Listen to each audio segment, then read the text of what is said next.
Assalamualaikum warahmatullahi wabarakatuh. Perkenalkan, nama saya Juniati. Di video kali ini saya akan membahas materi kelas 12 mengenai masa Orde Baru. Latar belakang munculnya Orde Baru yang pertama, pemberontakan G30 SPKI. Peristiwa G30 SPKI yang dimotori oleh PKI telah melemahkan pemerintahan Soekarno. Hal ini dikarenakan Soekarno pernah menyerukan Nasakom, nasionalis, agama, dan komunis, di mana PKI yang dimotori pada peristiwa ini adalah kelompok komunis. Yang kedua yaitu konflik TNI Angkatan Darat. Soekarno mengeluarkan dekret presiden pada tanggal 5 Juli 1959 yang memberikan kekuatan besar terhadap militer sehingga mereka menjadi lebih bebas dalam berpolitik. Akibatnya, dalam tubuh militer, terutama Angkatan Darat terbagi menjadi dua kelompok, yaitu pro dan kontra terhadap Soekarno. Yang ketiga yaitu inflasi. Pada akhir masa pemerintahan Soekarno terjadi inflasi yang turun menjadi latar belakang Orde Baru. Saat itu negara sangat kacau dan rakyat lama-kelamaan menuntut Soekarno mundur sebagai presiden. Yang keempat yaitu kebencian terhadap PKI. Sejak peristiwa G30 SPKI, rakyat semakin kehilangan kepercayaan terhadap pemerintah dan semakin membenci keberadaan PKI. Yang kelima yaitu 3 tuntutan rakyat.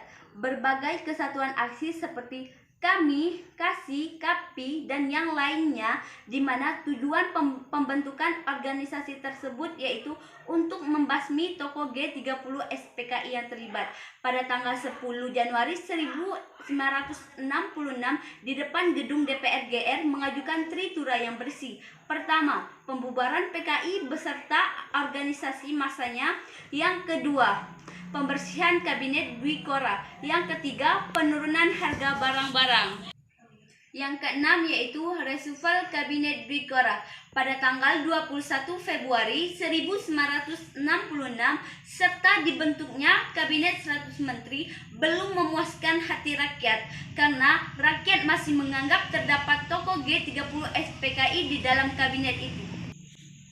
Yang ketujuh yaitu terbitnya Super Semar, surat perintah yang diberikan Soekarno kepada Letjen Soeharto agar mengambil tindakan yang dirasa perlu guna menjaga dan mengembalikan wibawa pemerintah di mata rakyat. Yang kedelapan yaitu penetapan MPRS. Orde Baru diperkuat oleh keluarnya TAP MPRS nomor 33 1964 pada tanggal 12 Maret 1967 mengenai pencabutan jabatan Soekarno dan mengangkat Letjen Soeharto sebagai presiden yang selanjutnya. Selanjutnya yaitu kebijakan-kebijakan di masa Orde Baru. Yang pertama, kebijakan di bidang politik antara lain: 1. Indonesia kembali menjadi anggota PBB. Yang kedua, pemulihan hubungan Indonesia dengan Malaysia. Yang ketiga, membentuk organisasi antar Asia Tenggara yaitu ASEAN. Dan yang keempat, mengikuti berbagai organisasi internasional. Yang kedua yaitu kebijakan di bidang ekonomi. Yang pertama, dibuatnya ketetapan MPRS nomor 23 MPRS tahun 1966. Yang kedua, MPRS mengeluarkan basis program pembangunan. Yang ketiga yaitu kebijakan di bidang sosial. Yang pertama, dalam pengendalian gerakan mahasiswa, pemerintah membuat NKK dan BKK pada tahun 1978. Yang kedua, pemerintah memberikan polisi kepada Departemen Penerangan untuk mengontrol setiap media massa. Yang ketiga, pemerintah mendukung penuh program Kirab Remaja Indonesia. Dan yang keempat, pengontrolan pembelajaran sejarah untuk anak sekolah melalui buku dan film G30 SPKI. Selanjutnya yaitu berakhirnya masa Orde Baru. Ada beberapa faktor yang menyebabkan runtuhnya Orde Baru. 1. Penyimpangan undang-undang. Setelah terjadi penyimpangan Undang-Undang Dasar 1945, Pasal 33 secara khusus mengatur sistem ekonomi sesuai dengan prinsip demokrasi ekonomi. Yang kedua yaitu utang luar negeri. Utang luar negeri dalam negara Indonesia semakin memburuk terhadap situasi situasi keuangan Indonesia. Yang ketiga yaitu krisis moneter. Krisis dalam sebuah keuangan adalah faktor terpenting yang menyebabkan jatuhnya Orde Baru. Yang keempat yaitu masalah politik. Sistem politik di negara Indonesia selama era Orde Baru dibebani dengan KKN.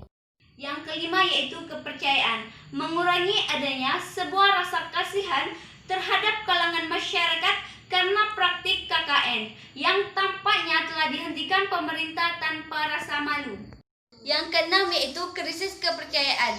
Krisis kepercayaan ini juga menyebabkan banyak investor yang menarik semua modal yang telah diinvestasikan di negara Indonesia yang menyebabkan krisis yang berkelanjutan.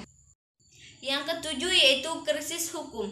Krisis hukum di negara Indonesia yakni selama era Orde Baru juga berkontribusi pada keruntuhan.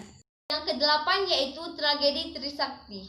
Demonstrasi yang telah diadakan dengan mahasiswa Trisakti bersama dengan staf pengajar dan kampus yang dihadiri oleh lebih dari 10.000 siswa dan berlangsung pada tanggal 12 Mei 1988. Yang kesembilan yaitu pola pemerintahan terpusat. Sistem pemerintahan pusat untuk memainkan peran penting untuk mengatur terhadap masyarakat dengan cara keseluruhan.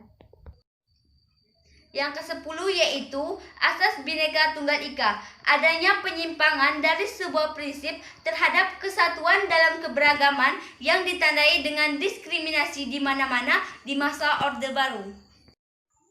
Jadi kesimpulan dari materi mengenai masa Orde Baru yaitu ada beberapa hal yang menyebabkan munculnya masa Orde Baru dan kebijakan yang diterapkan di masa Orde Baru serta berakhirnya masa Orde Baru. Cukup sekian materi mengenai masa Orde Baru dan semoga bermanfaat untuk kita semua. Dan jangan lupa like, comment, share, dan subscribe.